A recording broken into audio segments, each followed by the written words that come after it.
Customer Facing Application Part 2မိမိနှစ်သက်ရာ User ID ဒါမှမဟုတ် Ambin ဖြင့်ဝင်ပြီးပါက Main Dashboard ကိုမြင်တွေ့ရမှာဖြစ်ပါတယ်။ဒီ screen မှာ icon 6 ခုပါဝင်ပါတယ်။ဒါတွေကတော့ My Account, Apply for Loan Calculation, Loan, Our Product, Customer Care တို့ဖြစ်ပါတယ်။ screen ရဲ့အပေါ်ထောက်မှာရှိတဲ့ Hamburger Menu icon ထဲမှာကတော့စကားဝတ်ဘာသာစကား Ambin စတာတွေကိုမိမိစိတ်ကြိုက်ပြောင်းနိုင်ပါတယ်။မိမိ၏ Ambin နံပါတ်အားပြောင်းခြင်းပါက Change Ambin အားနှိပ်ပါ။ရခင်ရှိပြီးသား Ambin ကဏ္ဍ၄လုံးအားရိုက်ထည့်ပါ။ထို့နောက် New Ambin နေရာတွင်မိမိပြောင်းခြင်းသော Password ကဏ္ဍ၄လုံးအားရှေ့တွင်ရှင်းပြခဲ့သောစီမင်းများအတိုင်းရိုက်ထည့်ပါ။ပြန်လည်အတည်ပြုပြီးပါက Proceed ကိုနှိပ်ပါ။ OTP ကဏ္ဍ6လုံးတင်ဖုန်းထဲသို့ရောက်ရှိလာပါမည်။ရောက်ရှိလာသောကဏ္ဍ6လုံးအားရိုက်ထည့်ပြီး Submit ကိုနှိပ်ပါ။ Ambin ချိန်တာအောင်မြင်သွားပါပြီ။မိုင်းကောင်ထဲတွင်ဘယ်နေ့မှငွေစုခဲ့တယ်ဆိုတာကအစအသေးစိတ်ကြည့်ရှုနိုင်ပါတယ်။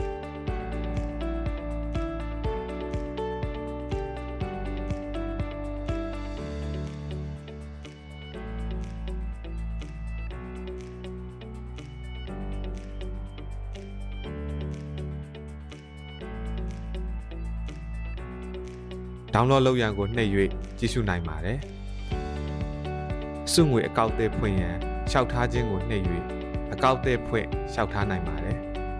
။မိုင်လုံးဆိုတာကတော့အလိုင်းရမှာမိမိထုတ်ချင်းယူထားသောငွေပမာဏနဲ့ချင်းငွေအမျိုးအစားအားအသေးစိတ်ဖော်ပြထားပါတယ်။ငွေစရင်းအမှတ်ချင်းငွေအမျိုးအစားလက်ကျန်ငွေများကိုကြည့်ရှုနိုင်ပါတယ်။ဒါအပြင်ဘယ်နေ့တွင်ငွေဆက်ခဲ့တယ်ဆိုတာကအစအသေးစိတ်ဖော်ပြထားပါတယ်။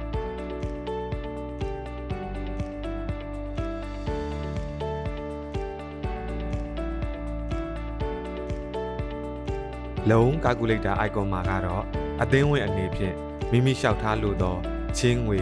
ကာလ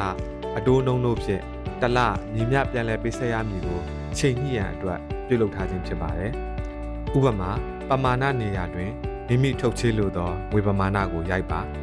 အချိန်ရေအတွက်နေရာမှာကတော့14ရက်28ရက်နဲ့လစဉ်ဟူ၍ရှိပြီးမိမိပေးဆက်လိုသောပုံစံကိုရွေးပါချင်းငွေကာလကိုတော့မိမိလိုချင်သောကာလအထိရောက်အောင်အဝိုင်းလေးအားဖိ၍ရွေးပေးရပါမည်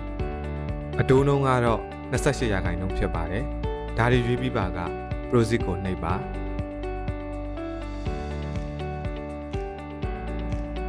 တလားတစ်ခါပေးဆက်ရမည့်ဝေပမာဏကိုပြပေးမှာဖြစ်ပါတယ်။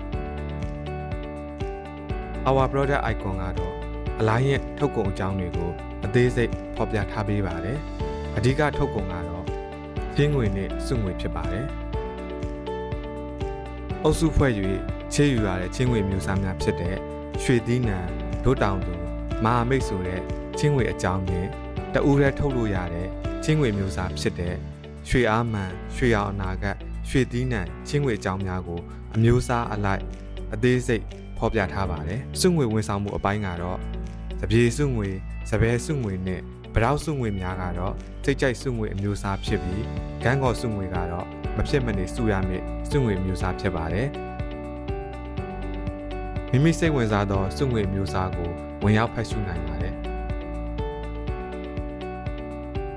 Customer Care icon ရဲ့အဓိကရည်ရွယ်ချက်ကတော့အသင်းဝင်နဲ့ Alliance ကြားဆက်သွယ်ရာတွင်လွယ်ကူအဆင်ပြေစေရန်အတွက်ပြုလုပ်ထားခြင်းဖြစ်ပါတယ်။ဆက်သွယ်ရန်လိပ်စာရုံးခွဲတည်နေရာနဲ့ Alliance အကြောင်းတွေပါဝင်ပါတယ်။ဆက်သွယ်ရန်ကိုဝင်ကြည့်ပါက Alliance ကုမ္ပဏီမှအသုံးပြုနေသောဖုန်းနံပါတ် Email Telegram အစရှိသဖြင့် Channel များကိုဖော်ပြပေးထားပါတယ်။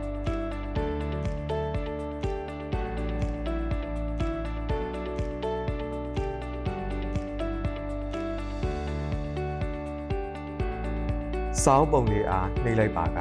Financial Education Channel ရဲ့သို့ရောက်ရှိသွားပြီ။ငွေကြေးအသိပညာပေးသည့်ဗီဒီယိုဖိုင်များကိုဝင်ရောက်ကြည့်ရှုနိုင်ပါတယ်။ဒီနေရာကိုဝင်ကြည့်ပါကအလိုင်းရန်ရုံးခွဲလိပ်စာတစ်ခုချင်းစီအားဖော်ပြပေးထားပါတယ်